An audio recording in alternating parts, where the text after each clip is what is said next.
Cousin falsely accused me of sexual assault. Family cut me off. Now she's dying, admitted the truth, but they still want me to stay silent. Let's call her Jade. My cousin wrongfully accused me of sexual assault when I was 18. Sadly, my family thought her narrative true. For years older than me, Jade and I were close growing up, but eventually we drifted away. She is the daughter of my uncle, who was a single father, younger brother of Mom. After his ex-wife became pregnant, my uncle married young. Unfortunately, she cheated on him, and their marriage broke up a few years later. She tried to keep in touch with Jade for a few years, but finally moved away with her new partner, and they never got back in touch. Respectable man, my uncle always battled obstacles on his own and refused assistance. After his divorce, he never sought another major relationship. He devoted his life to parenting Jade. He even built a college fund for Jade, but after she turned 18, he told her that although he had done all in his ability to help her, she was now on her own financially, as he had to consider his retirement. Although Jade disagreed, I thought that was reasonable. If she wanted to keep on with her studies, she should pay for them herself. Many arguments between her and her father resulted from her believing he should support her studies for as long as she desired. Jade thus visited my family a lot of times. She would come over to rant to my mom following every disagreement with her father. Although I personally felt my uncle was reasonable, I kept my thoughts to myself, as Jade would visit to speak with my mother and not me. As she usually did, Jade came up to our house one day without warning. I was the only one in the house. My parents were away. Expecting her to go, I told Jade that my mother decided to stay in the living room since she needed some time away from her father following another dispute. To be honest, I wasn't interested in hearing it again, as she used to vent quite loudly to my mother, and I had heard enough about her battles with her father. Jade began venting to me since my mother was not here. Though I had rather different ideas on the topic, I could see she expected me to be as empathetic as my mother. I cut her off when she once more started grumbling about her father. Although my mother might have agreed with her points of view, I felt my uncle was acting rather sensibly. He had spent his whole life raising her to be a competent and capable independent lady. I told her now it was her chance to show him right.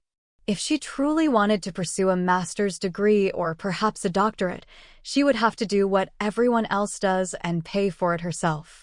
She majored in STEM, hence I knew that whatever job she finally landed would be sufficient to cover her expenses.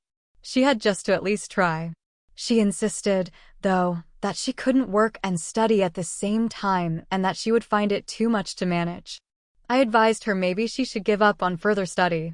If she already decided it was difficult for her to work while she was still in school, it was unjust to demand her father keep paying for everything, especially after he had already done so much for her. And she was treating him like the villain instead of being appreciative. I said she quite obviously hadn't anticipated that reality check. She started screaming at me and calling me a vile human being as soon as I said all of this. She said I was a pampered brat who didn't deserve the support I received, hence I would never be able to relate to what she was experiencing. Though I stayed quiet, to be honest, I felt she was more of a pampered brat than I was. She screamed at me for a few minutes, then fled the house, sobbing. I avoided her since, as I mentioned, I had no interest in hearing her grievances over and over again. The sequence of events surprised me as well. My whole life collapsed the next day when she accused me of SA. One accusation turned everything around. After 3 years of quiet from my family, folks are at last learning she had lied. My parents woke me early the day after Jade and I argued, stating that my uncle and Jade were here to visit me and it was reportedly rather vital. I had no idea what was going on, but when I got downstairs, Jade started shouting, accusing me of SA the night before and acting as though she was breaking down. My parents were equally startled, and my uncle seemed really worried. Jade was acting as though she were not even in a state fit for communication. Most of the speaking came from my uncle. He said that following her confrontation with him, Jade had been inconsolable when she had returned home the day before. She eventually informed him I had lured her in and carried out the conduct she was now accusing me of when my parents were not home. Not even my uncle could look at me, and my parents avoided eye contact as well. None listened when I tried to object and assert my innocence. It was appalling. People already treated me like a criminal, even though I had done nothing.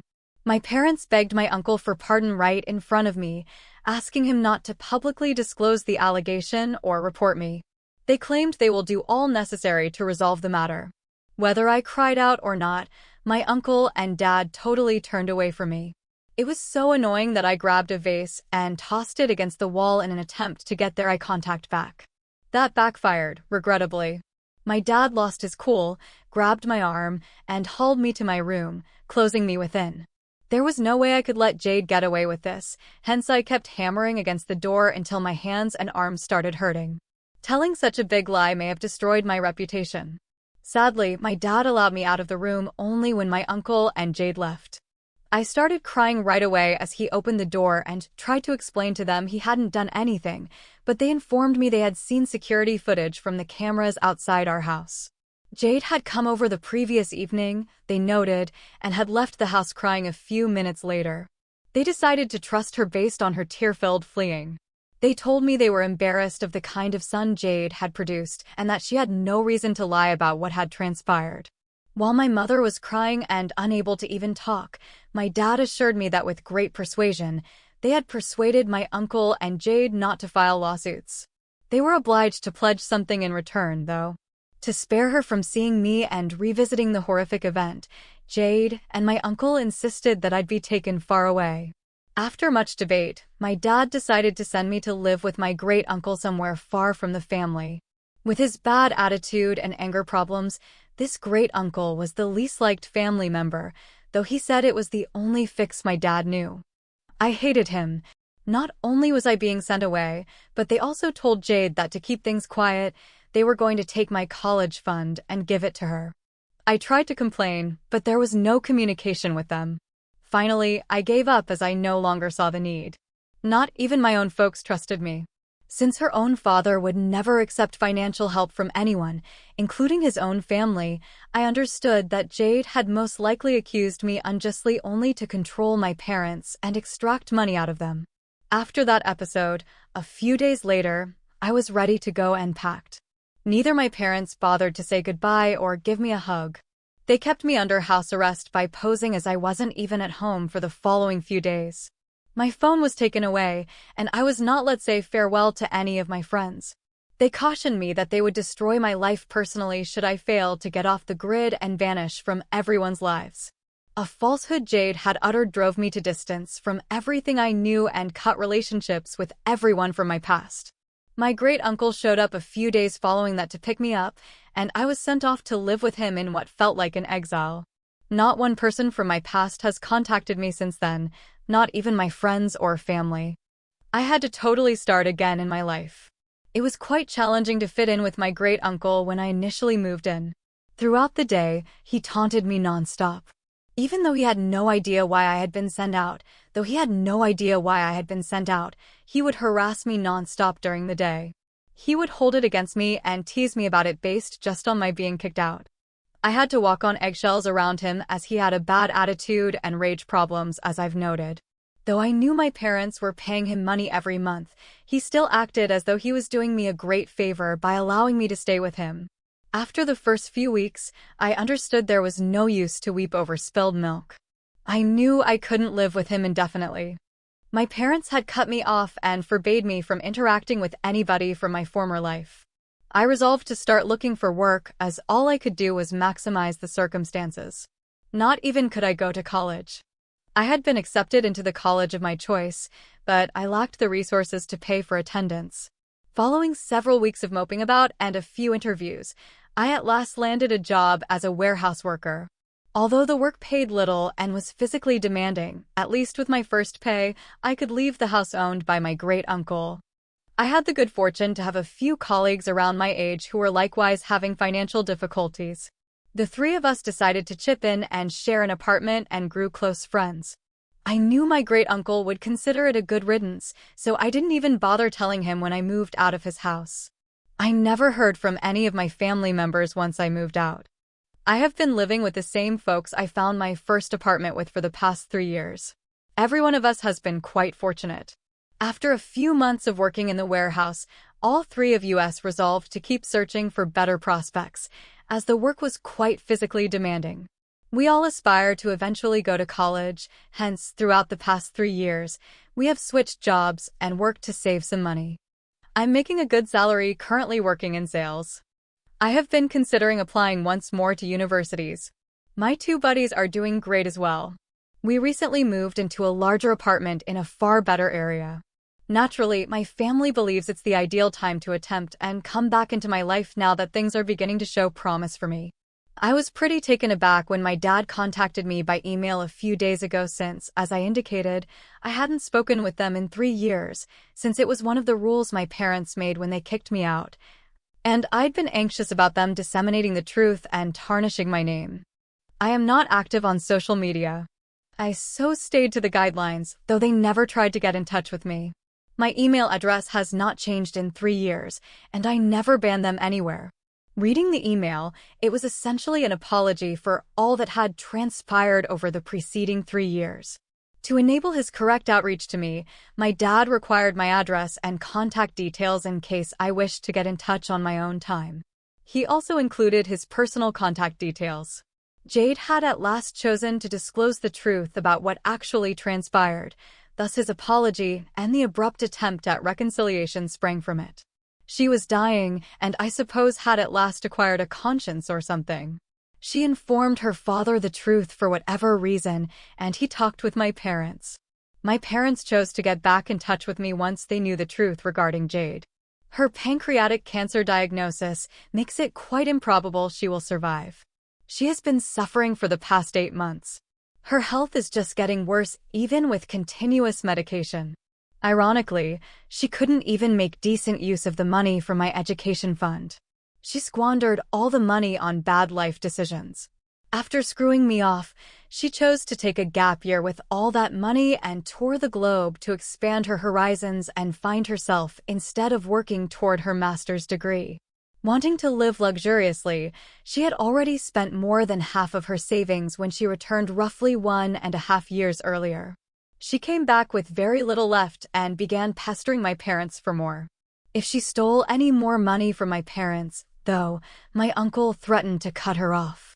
She thus gave up on the concept of schooling since she lacked enough money left to afford a master's degree without working, and since working was something she refused to do.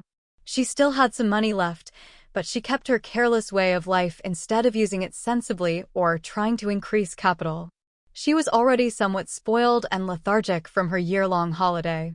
Despite not even seeking a job, she ultimately wasted more money purchasing an apartment and living above her means. She landed a job around a year ago, but she had to quit shortly after learning she had cancer. She now needs the money, hence she has to sell her flat and all else she purchased. Although I don't want to come across as callous, after learning what had happened to her, I couldn't help but feel some gratification. She was her own worst enemy, so she had no enemies. After I closed the email from my dad, I had to consider whether or not I wanted to contact my parents again.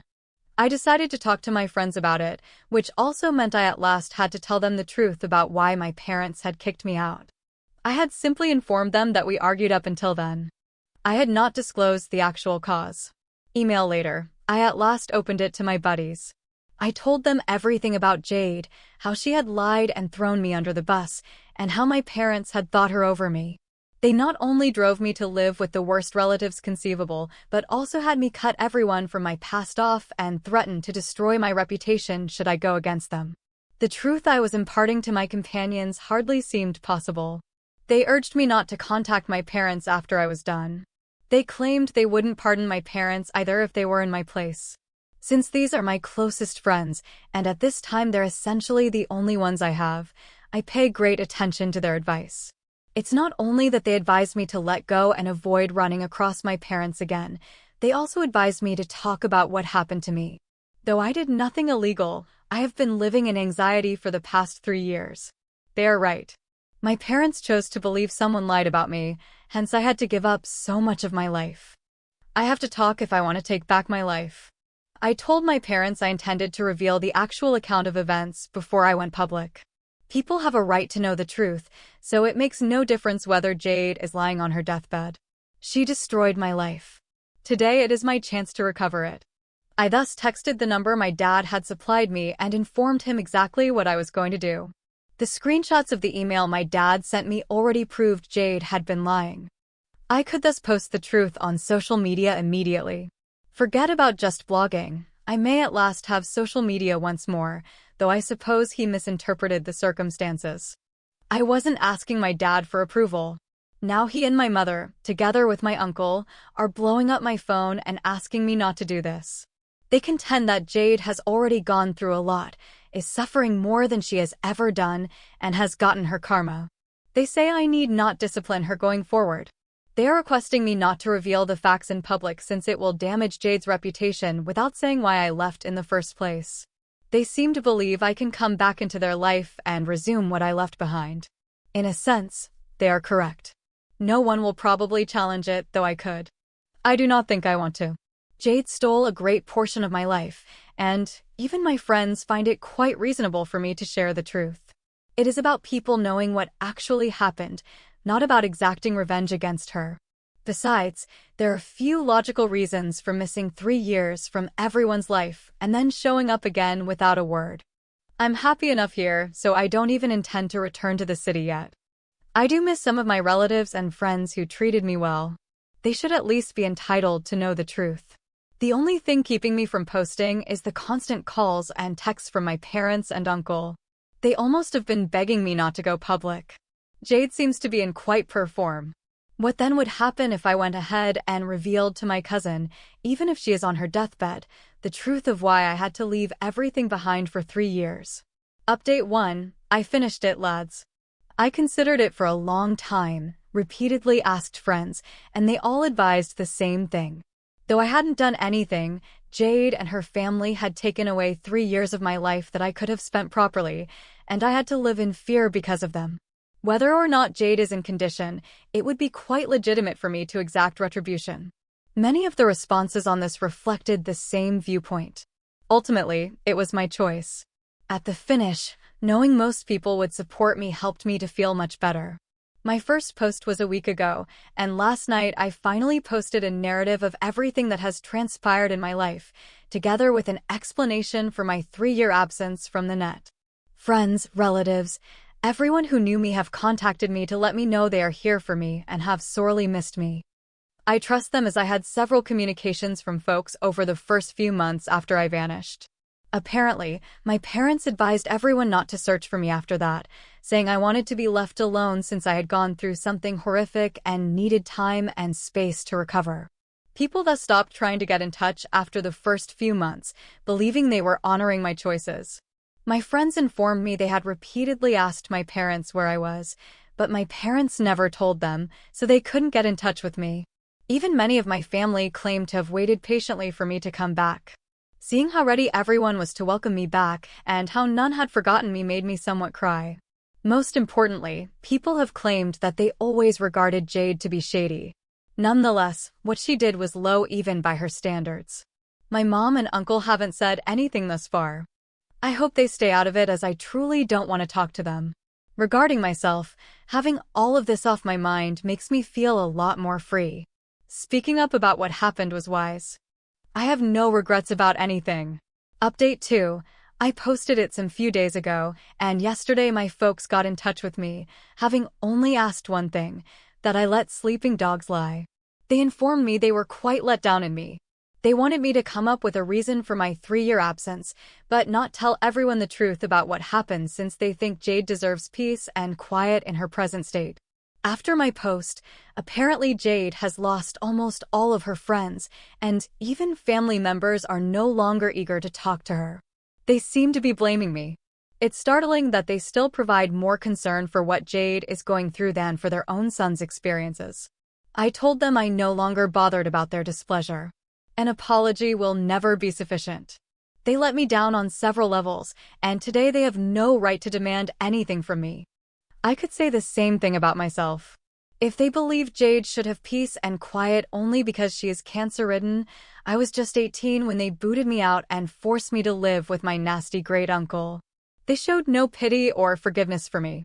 I at least am speaking the truth. Jade lies, and she got away with it for 3 years. I'm going to take back my life now, and I'm not going to let anyone attempt and cause me shame about it.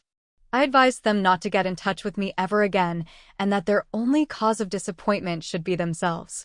Then I finally blocked them, something I should have done long ago, but I was confused and afraid.